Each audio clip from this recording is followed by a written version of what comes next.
The chrome catches sunlight like a mirror to the past.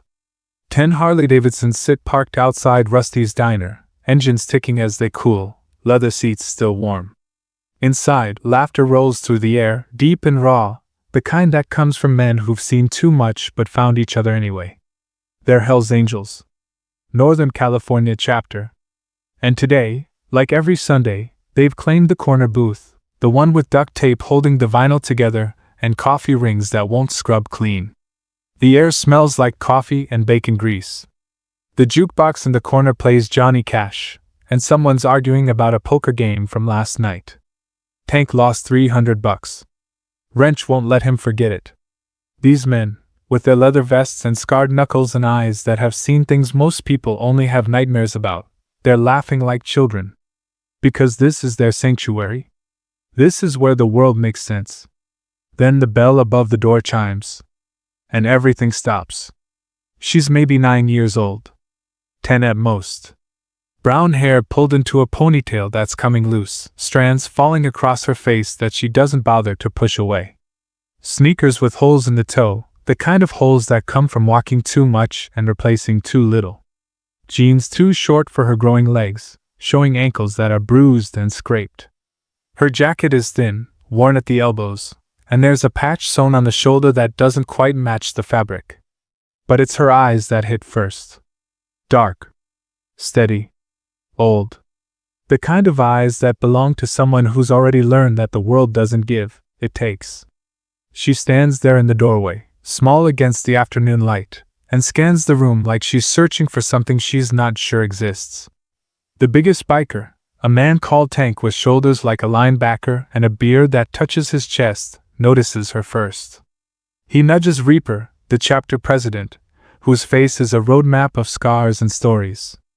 A knife wound across his left cheek. A burn mark on his neck from an exhaust pipe in Bakersfield 15 years ago. His hands are massive, knuckles like walnuts, and there's a tattoo of a raven on his right forearm, wings spread wide like it's trying to escape his skin. Reaper's eyes narrow. Not with threat. With curiosity.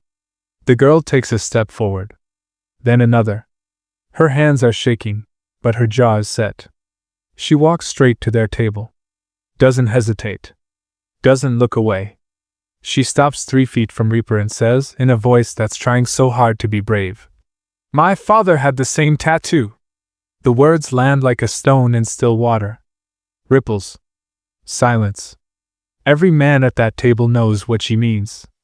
Because on her small wrist, she points to a spot, and then she gestures to Reaper's forearm. Right there. The winged death's head. The 1% patch. The symbol that means you've lived outside the lines, ridden with brothers, and earned your place in a brotherhood most people will never understand. It's not just ink. It's a promise. A commitment. A way of life that doesn't end when you park your bike. Reaper leans back. His leather vest creaks. The patches tell stories. Chapter president. Original member. Road captain. Each one earned through blood, sweat, and miles that would break most men. "What's your name, kid?" "Emma." "Emma what?" "Emma Cole." The name doesn't register at first. Then Tank's coffee cup freezes halfway to his lips. His eyes go wide, and the cup shakes in his hand, coffee sloshing over the rim onto the table. Reaper's face changes. Not much. Just enough. The lines around his eyes deepen. His jaw tightens. He looks at the other men. A guy called Wrench, wiry and sharp as a blade, with tattoos that run up both arms like sleeves of stories. Another named Blackjack, with knuckles like tree bark and a voice that sounds like gravel in a blender. And Smoke, the quiet one who never says much but sees everything, whose eyes are the color of storm clouds and just as turbulent. They're all staring now. All putting the pieces together. Reaper's voice drops. Softer. Careful. Like he's approaching something fragile. "Who was your father, Emma?" She swallows. Her throat works like it's hard to get the words out. Her hands ball into fists at her sides, and you can see her fingernails digging into her palms. "His name was Daniel Cole. But everyone called him Ghost." The diner might as well have caught fire. Tank stands up so fast his chair scrapes across the linoleum, a sound like nails on a chalkboard. Wrench's hand goes to his mouth, and he takes a step back like he's been punched. Blackjack just shakes his head, over and over, like he's hearing news from another world. Smoke closes his eyes, and his shoulders sag, and for a moment he looks like he's aged 10 years. And Reaper's jaw tightens, and for a moment, he looks like he's going to break something. Or cry. Maybe both. Ghost, Reaper says, and the word is a prayer and a wound all at once. It hangs in the air, heavy with memory. Your ghost's daughter. Emma nods. Her eyes are wet now, catching the fluorescent light from above. He died. A year ago. Cancer. The air goes out of the room. Tank sits back down hard, his weight making the bench groan. Wrench mutters something under his breath that sounds like a curse and a blessing, something in Spanish his grandmother taught him. Reaper stands slow, and he walks around the table until he's in front of Emma. He's a big man. 6'4", 250 pounds. Intimidating. Covered in ink and scars. A face that's been broken and rebuilt. But when he kneels down so he's eye level with her, his face is soft. Human. Vulnerable. Your dad, he says, and his voice cracks just a little, like rust breaking off old metal. Was one of the best men I ever knew. Emma's chin trembles. You knew him? Knew him? Reaper almost laughs, but it's a broken sound, something wet and raw. Kid, he saved my life. Twice. Once in a bar fight in Reno when some guy pulled a knife, a switchblade with a mother-of-pearl handle, and Ghost saw it before I did, tackled the guy through a plate glass window. Another time when my bike went down on Highway 1, gravel and a turn I took too fast, and I was bleeding out on the road, femoral artery nicked, and Ghost was the one who made a tourniquet from his belt and got me to a hospital. He stayed with me through surgery. 3 days. Didn't leave. That's your dad. That's Ghost. He was my brother. Not by blood, maybe, but by everything that matters. Tank steps closer, his boots heavy on the floor. We all rode with Ghost. Back in the day. 15, 20 years ago. Before. He stops. Looks at Reaper. Before he left. Emma wipes her eyes with the back of her hand, leaving a smudge of dirt across her cheek. He told me stories. About you. About the road. About the brotherhood. He said it was the best and worst thing that ever happened to him. He said riding with you guys made him feel invincible. But it also made him reckless. And when he found out about me, he knew he had to choose. Reaper nods slowly. That sounds like Ghost. He always saw both sides of everything. Never could just pick a lane and stay in it. Drove us crazy sometimes. Why did he leave? Emma asks. Her voice is small now, fragile, like if she speaks too loud the answer might disappear. He never told me the whole story. Just said he had to. Said it was the right thing? Reaper and Tank exchange a look. It's weighted with years and miles and decisions that can't be undone. It's Smoke who speaks up, his voice quiet but sure, like water wearing down stone. Your mom.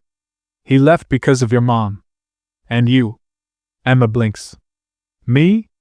You weren't born yet, Smoke says, stepping forward, his hands in his pockets. But your mom was pregnant. 8 weeks, maybe 9. And Ghost, he loved this life. Loved the freedom. The brotherhood. The road. Loved the way it felt to ride at midnight with nothing but the stars and your brothers and the knowledge that you're part of something bigger than yourself.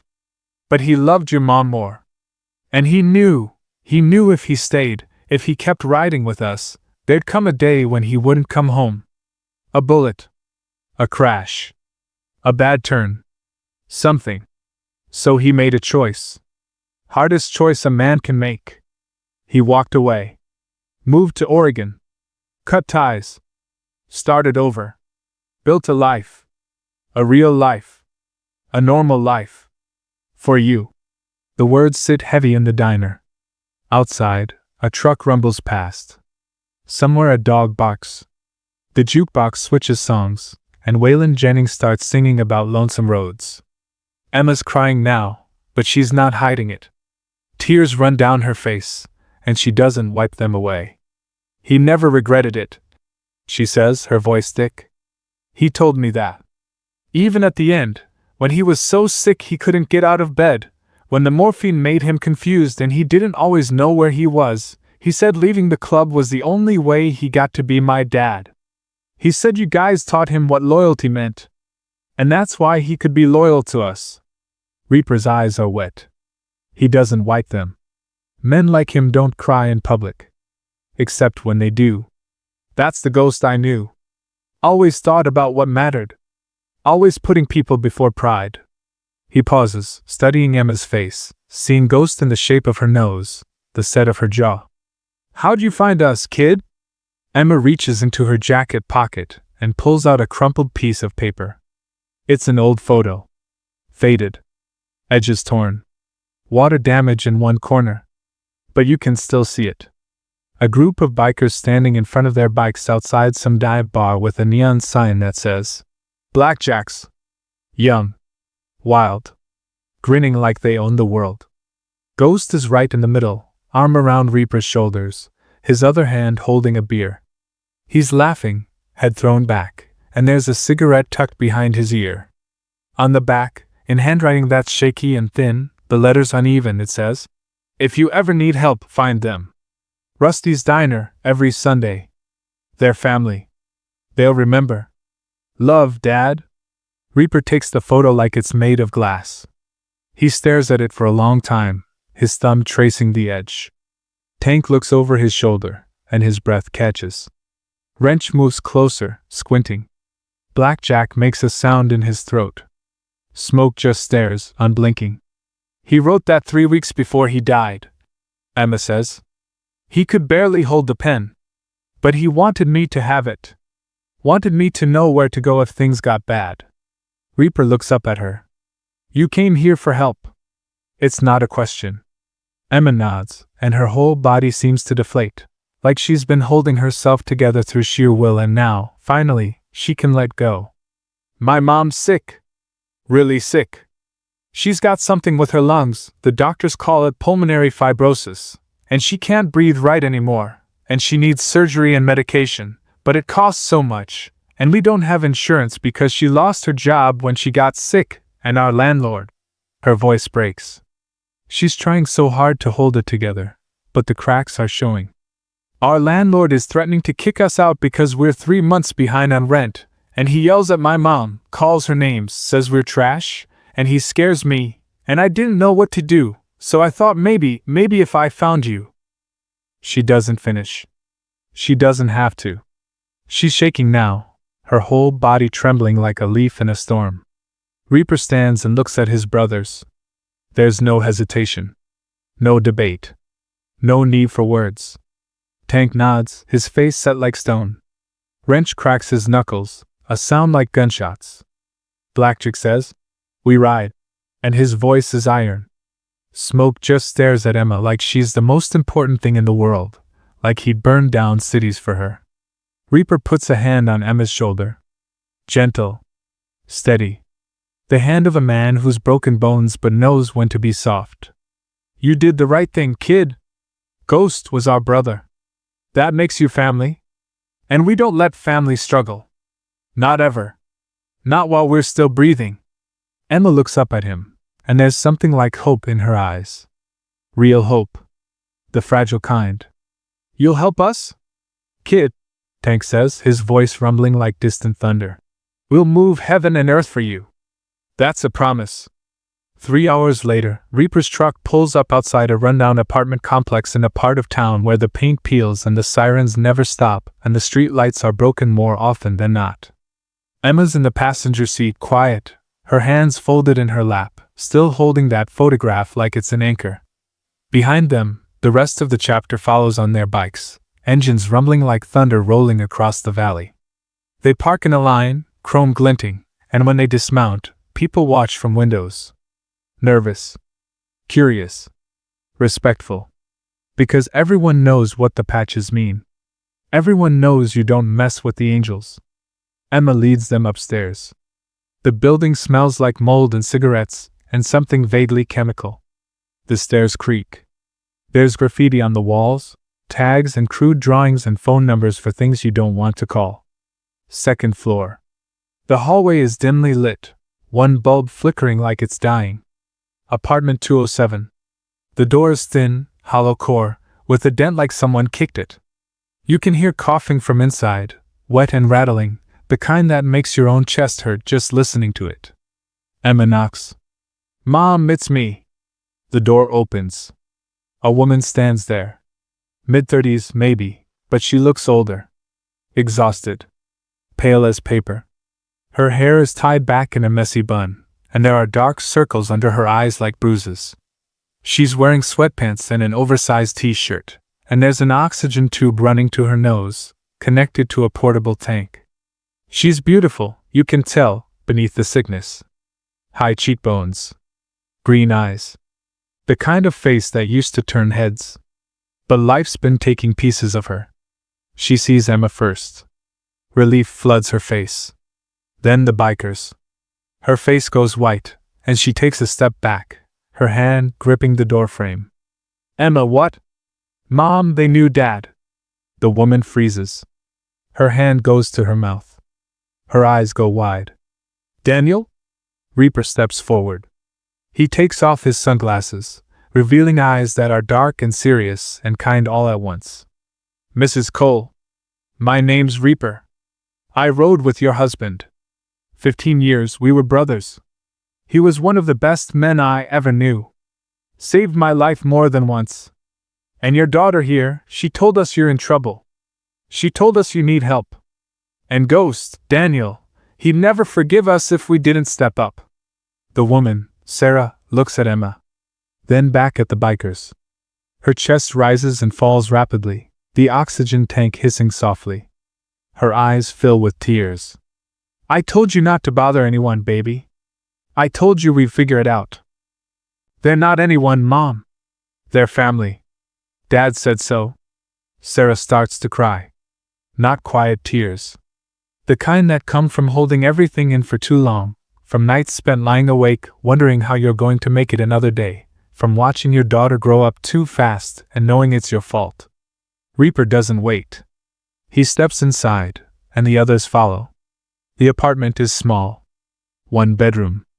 Clean, but barely.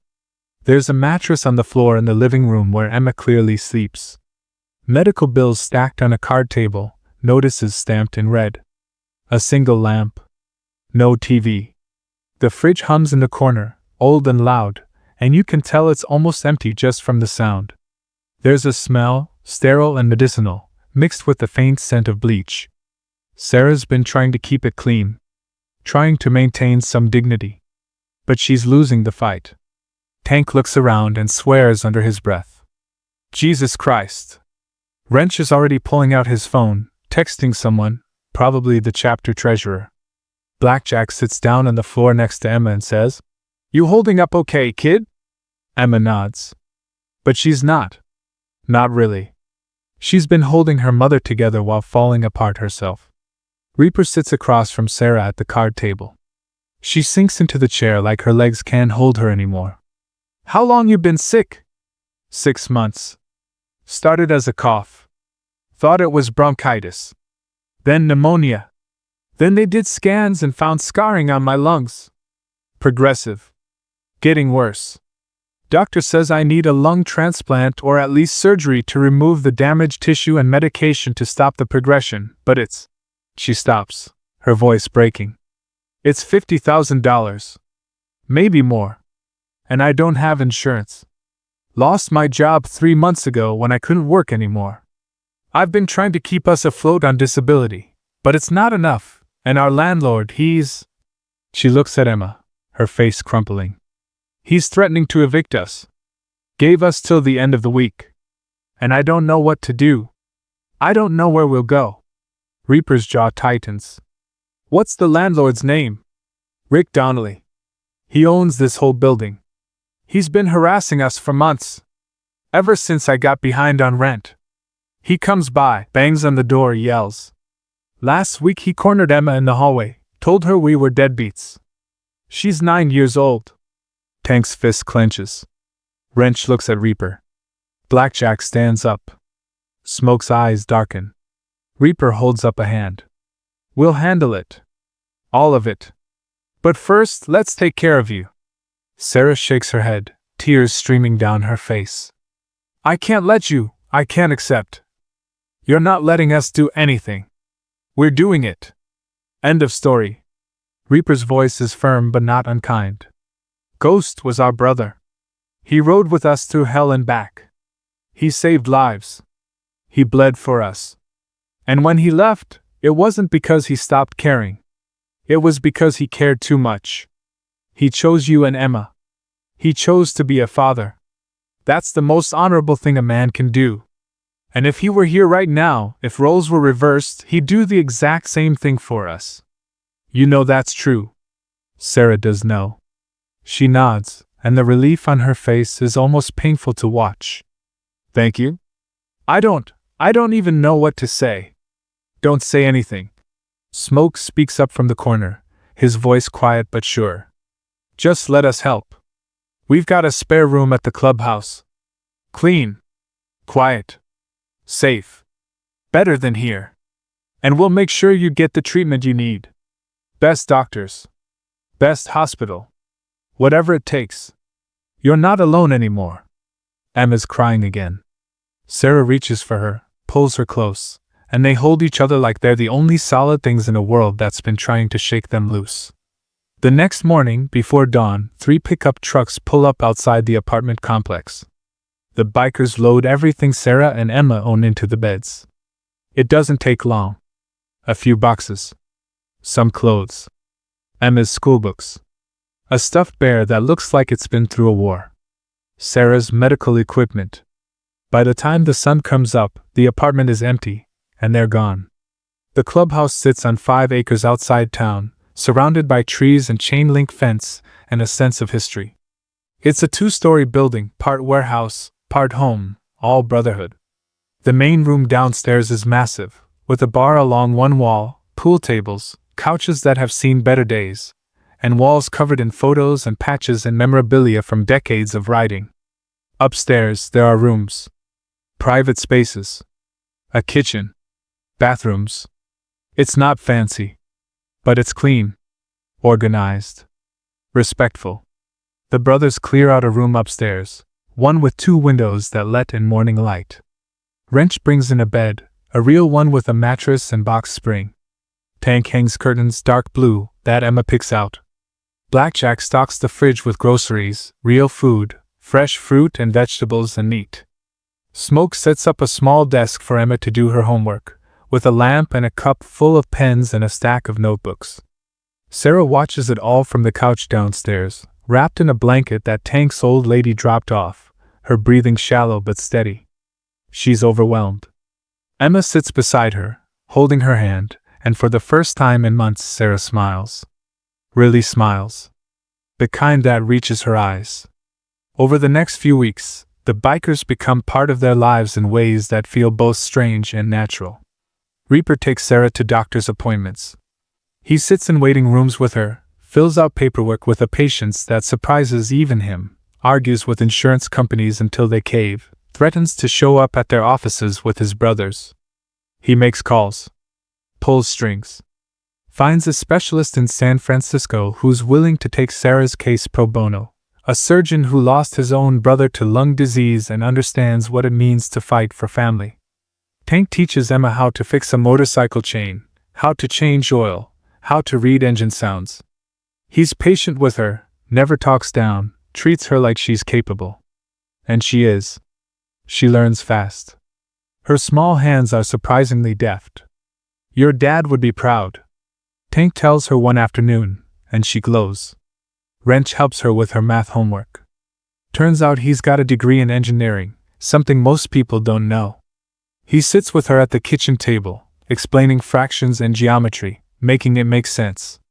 Math is just patterns, he says. Once you see the pattern, it's easy. Blackjack tells her stories about ghosts. The wild ones? The ones that make her laugh until her sides hurt.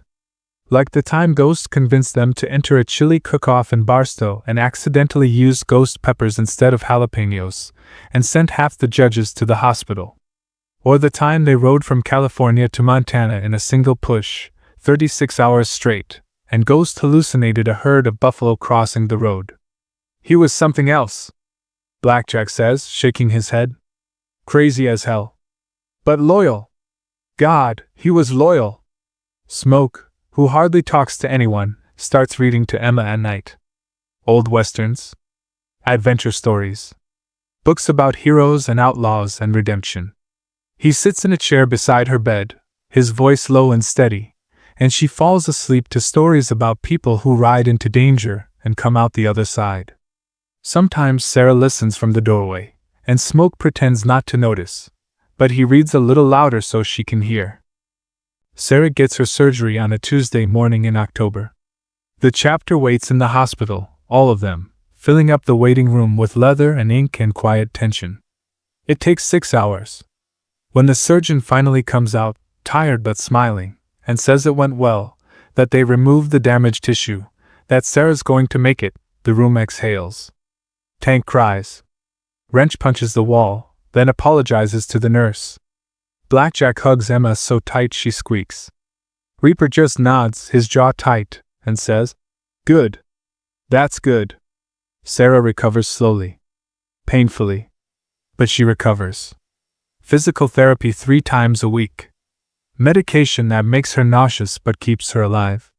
Breathing exercises that make her cough until she can't breathe. But then she can breathe better. Her color comes back. Her strength. She starts cooking meals for the brothers, insisting on contributing. She cleans. Organizes. Smiles more. Laughs. She's not the same woman she was a year ago, broken and afraid and drowning. She's someone new. Someone who's seen the worst and survived and came out stronger. While Sarah recovers, Reaper and the brothers handle Rick Donnelly. The landlord. The bully. They don't tell Sarah or Emma what they're planning. Don't want them to worry. Don't want them involved. One afternoon, 5 bikes pull up outside Donnelly's office, a rundown building near the waterfront. He's inside, feet up on his desk, eating a sandwich, when the door opens and the angels walk in. Donnelly's in his 50s, balding, with a gut that hangs over his belt and teeth stained yellow from cigarettes. He's a small man with small power who's spent years pushing around people who can't push back. He looks up and freezes. Reaper walks to the desk. Sits down across from Donnelly. The others fan out behind him. Tank crosses his arms. Wrench leans against the wall. Blackjack picks up a paperweight, examines it. Smoke stands by the door, blocking the exit. "Rick Donnelly?" Reaper says.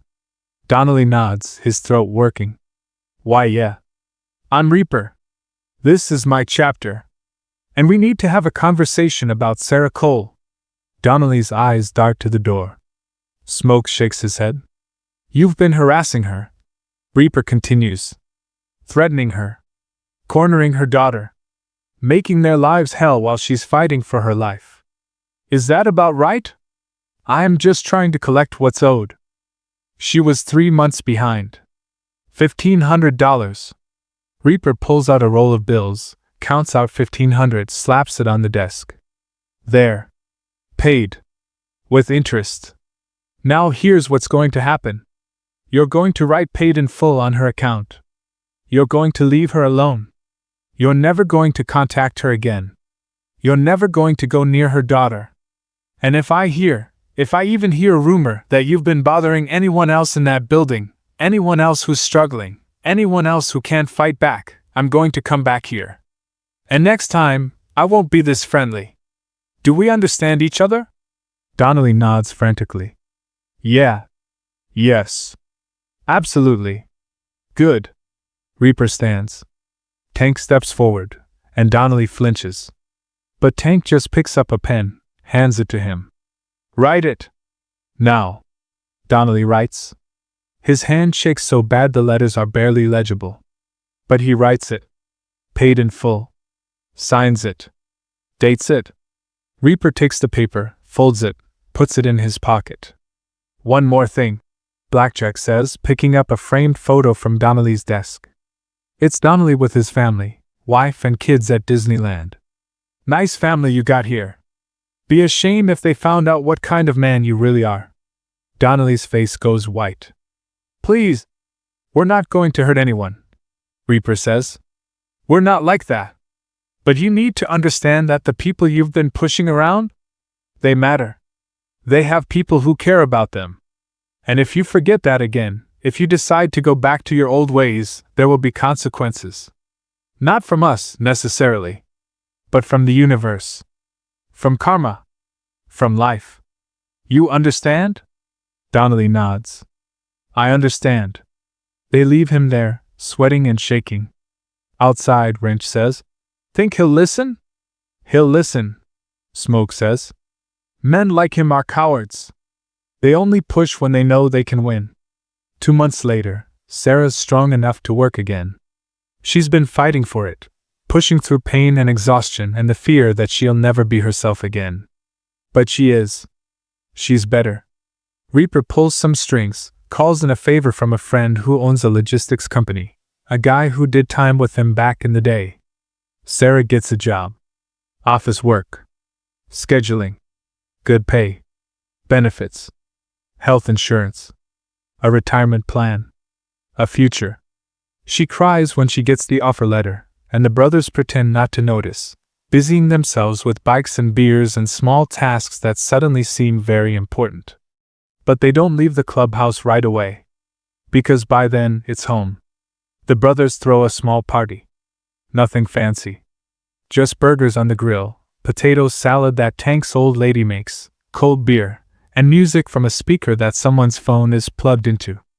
Emma sits on Tank's shoulders, laughing, her hands gripping his beard like reins. Sarah talks with Wrench about her new job, about starting over, about hope. Blackjack teaches her how to play poker, and she wins 3 hands in a row, much to everyone's surprise. Smoke, ever the quiet one, gives Emma a gift. It's a leather bracelet with Ghost's road name engraved on it, the letters burned into the hide. So you never forget, he says, his voice rough. So you always know who you come from. Emma wears it every day. Never takes it off. Not when she showers. Not when she sleeps. Not ever. 6 months after that first meeting in the diner, Sarah and Emma move into a new apartment. Small but safe. Clean. In a better neighborhood where the streetlights work and the sirens are rare and kids play outside without fear. Theirs. The bikers help them move in. They paint the walls, pale yellow that Sarah picks out because it reminds her of sunshine. Assemble furniture, a bed and dresser for Emma, a couch for the living room.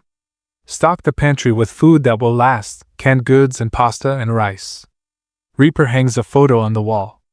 It's the one Emma brought to the diner, the faded picture of Ghost and his brothers. Underneath it, he places a new photo. One from the party at the clubhouse. Emma and Sarah, surrounded by the bikers, all of them grinning, all of them family. Family, Reaper says, his hand on the frame, making sure it's level. That's what this is. That's what Ghost wanted. That's what he got. Years pass. Life moves forward the way it always does, with moments of joy and stretches of struggle, and the steady march of time. Emma grows up. She graduates middle school with honors, then high school as valedictorian. She gives a speech about family and loyalty, and the people who show up when you need them most. The bikers sit in the front row, wearing their patches, and when she mentions her father and her uncles, they stand and cheer, and the whole auditorium joins them. She goes to college. Studies engineering. Mechanical, like Wrench. She wants to design motorcycles, build things that last, create something her father would be proud of. The brothers help with tuition. Every one of them chips in, no questions asked. When she tries to refuse, Reaper just looks at her and says, "Kid, you're investing in the future. We're investing in you. That's how this works." She calls the bikers her uncles. Tank walks her to her first day of middle school when Sarah's working. He's massive and intimidating and the other kids stare, but Emma just grins and waves and doesn't care. Wrench teaches her how to drive, first in his truck, then on a bike, a small Honda that she learns on before graduating to a Harley.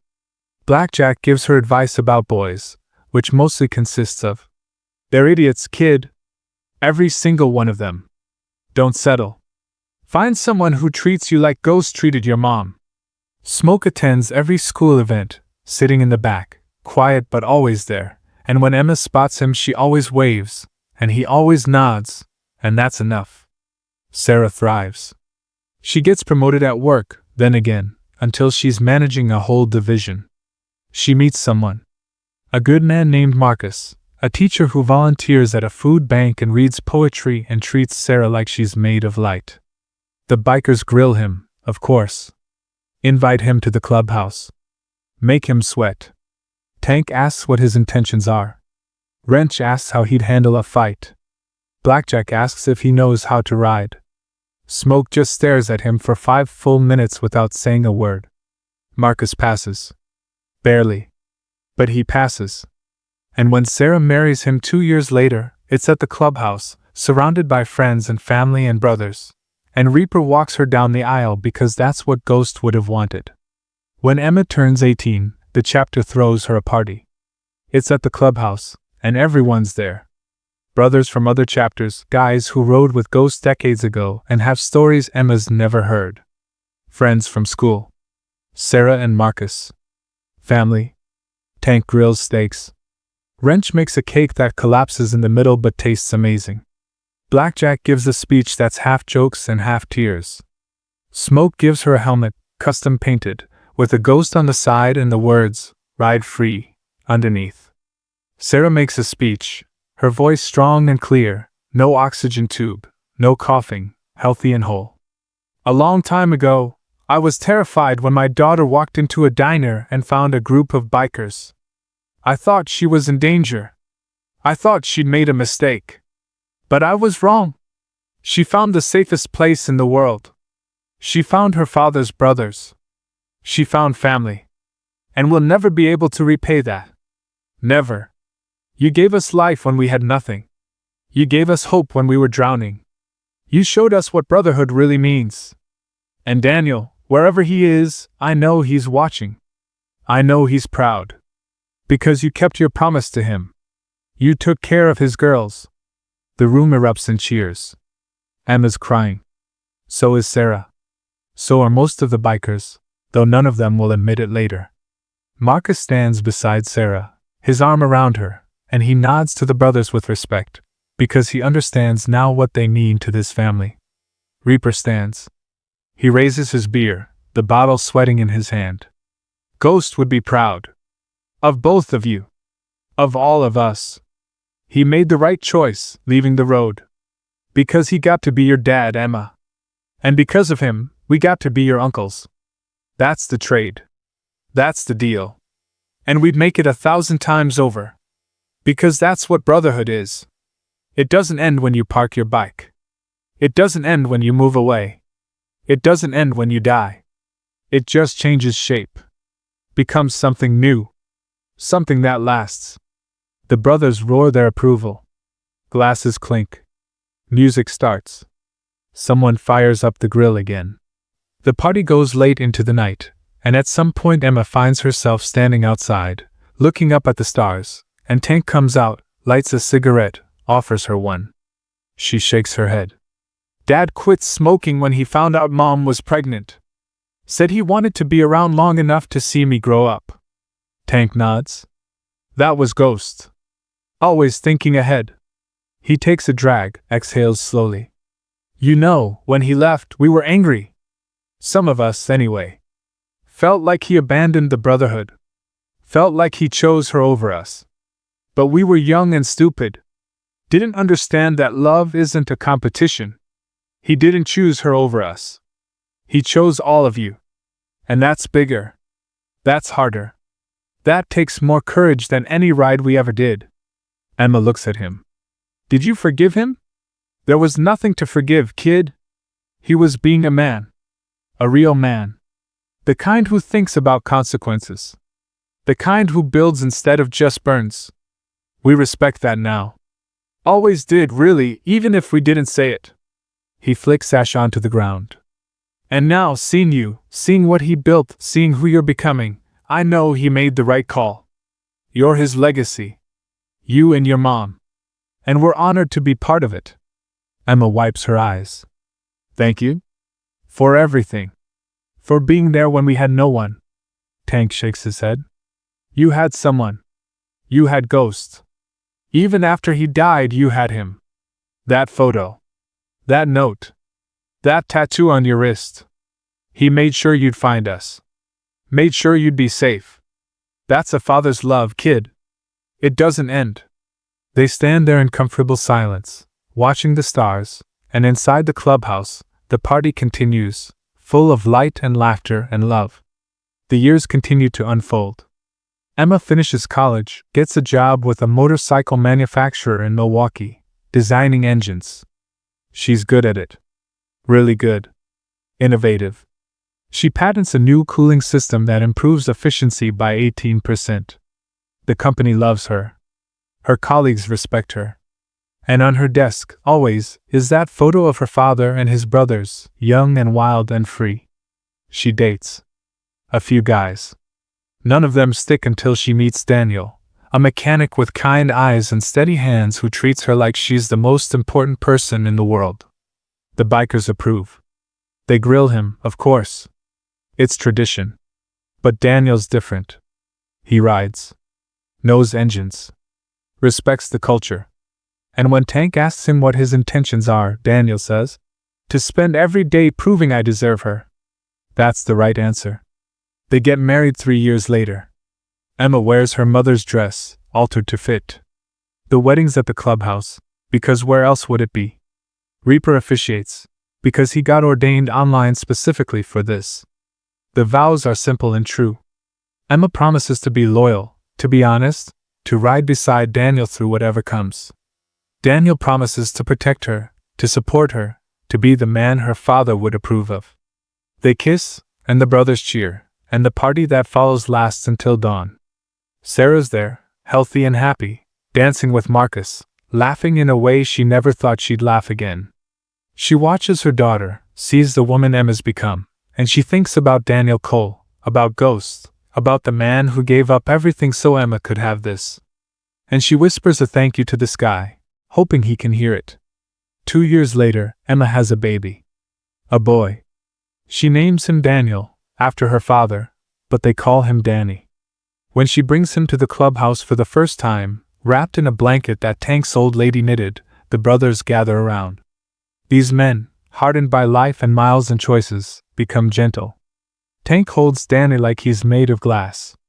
Wrench makes faces until the baby smiles. Blackjack tells him stories about his grandfather, the legend called Ghost. Smoke just watches, quiet as always, but there are tears in his eyes. Reaper takes Emma aside. Your dad would have loved this. Would have loved seeing you happy. Seeing you build a family. Seeing his name carried on. Emma nods. I wish he could have met Danny. Wish he could have seen all of this. He can, kid. I believe that. I think he's been watching this whole time. Watching us take care of you. Watching you grow up. Watching you become the person you were meant to be. And I think he's proud. So damn proud. Emma cries.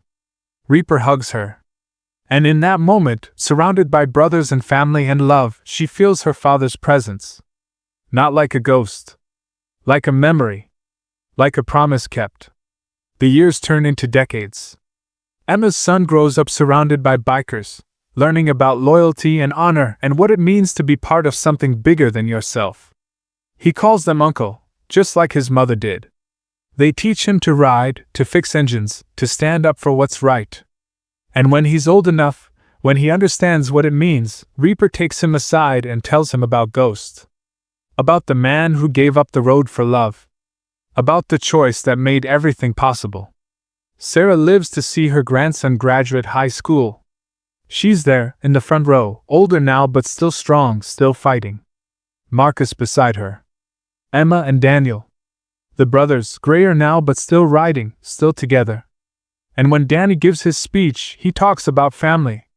About the importance of choosing love over pride.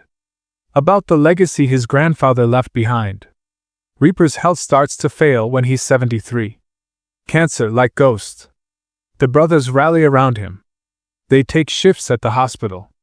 They bring him food he can't eat and tell him stories he's heard 1,000 times. Emma visits every day. She holds his hand. She thanks him for everything. For saving them. For being the father figure she needed when her own was gone. One afternoon, when it's just the two of them, Reaper says, "I saw Ghost last night." Emma smiles, thinking it's the medication. Yeah? Yeah. In a dream. He was young again. Looked just like that photo. And he said thank you? Said we did good. Said his girls turned out perfect. Reaper's voice is weak, but there's peace in it. That's all I ever wanted, you know. To do right by him. To keep the promise. You did, Emma says, her voice breaking. You did, Reaper. You saved us. You gave us a life. You honored Dad in every way that matters. Reaper closes his eyes. Good. That's good. He dies that night, peaceful, surrounded by brothers. The funeral is massive. Hundreds of bikers from chapters all over the country. They ride in formation to the cemetery, engines roaring, a sound like thunder that echoes for miles. Emma speaks at the service. She talks about loyalty. About brotherhood. About the man who became her uncle and her protector and her friend. About how he showed her what it means to keep a promise. They bury him in his vest, patches and all. And when they lower the casket, every biker there revs their engine 3 times. It's a tradition. A salute. A goodbye. Life continues. It always does. Tank takes over as chapter president. The brotherhood endures. New members join. Old stories get told again. And in the corner of the clubhouse, there's a wall dedicated to fallen brothers. Photos and names and dates. Ghost is there. So is Reaper. So are others who've moved on. Emma brings Danny to the clubhouse often. She wants him to understand where he comes from. What he's part of. She shows him the photos. Tells him the stories. And when he's 16, Tank takes him for his first real ride. They go out on Highway 1, just the two of them. And Tank tells him about Ghost and Reaper and the brotherhood that saved his mother. Your grandfather was a legend, Tank says, his voice carrying over the wind. Not because he rode the hardest or fought the meanest, but because he knew when to stop. He knew when to choose love over pride. That's the hardest thing a man can do. Remember that. Danny nods. He understands. Or he's starting to. Sarah passes away peacefully at 78. In her sleep, with Marcus beside her. Emma finds comfort in knowing her mother lived a full life. That she recovered. That she got to see her daughter grow up, get married, have children.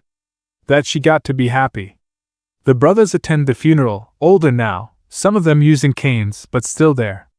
Still showing up. Still family. At the reception, Emma stands up to speak. She talks about her mother's strength. Her courage. The way she fought back from the edge of death. And then she talks about the day she walked into Rusty's diner, scared and alone, looking for help. About how a group of strangers became family. About how her father's brotherhood kept its promise. My dad used to say that the road is more than asphalt and miles. Emma says, her voice steady. He said it's about the people you ride with. The brothers who have your back. The family you choose. And he was right. Because even though he's been gone for over 30 years now, his brothers never left us. They showed up. They stayed. They proved that loyalty doesn't die with a man. It lives on in the choices we make. The promises we keep. The love we show. The room is silent. Tank wipes his eyes. Wrench nods. Blackjack raises his glass. Smoke just stares, as he always does, seeing everything, saying nothing, but feeling it all. Late that night, after everyone's gone, Emma sits alone in the clubhouse. The place is quiet. Peaceful. She looks at the wall of fallen brothers. Ghost. Reaper. So many others. Men who lived hard and died harder but left behind something that matters. legacy, brotherhood, love. She touches her father's photo. We did okay, Dad. We did okay. And somewhere, on a highway between this world and the next, a man named Ghost smiles. Because his daughter is safe. His wife lived a full life. His brothers kept their promise. And his legacy, the thing he built when he chose love over freedom, continues. The way love always does. The way brotherhood always does. Forever and always, riding on. If you've got someone in your life who's more than blood, more than a friend, someone who's your brother or sister in the ways that really count, tell them today. Call them. Ride with them. Because life's too short and the road's too long to leave words unsaid. Hit that subscribe button if this story moved you, if it reminded you what really matters. Drop a comment about the family you've chosen, not the one you were born into. Tell me about your ghost, your reaper, your brothers who showed up when you needed them most. And remember, the best journeys aren't the ones you take alone. They're the ones you take together. See you on the road, brothers and sisters. Keep riding. Keep loving. Keep the promise.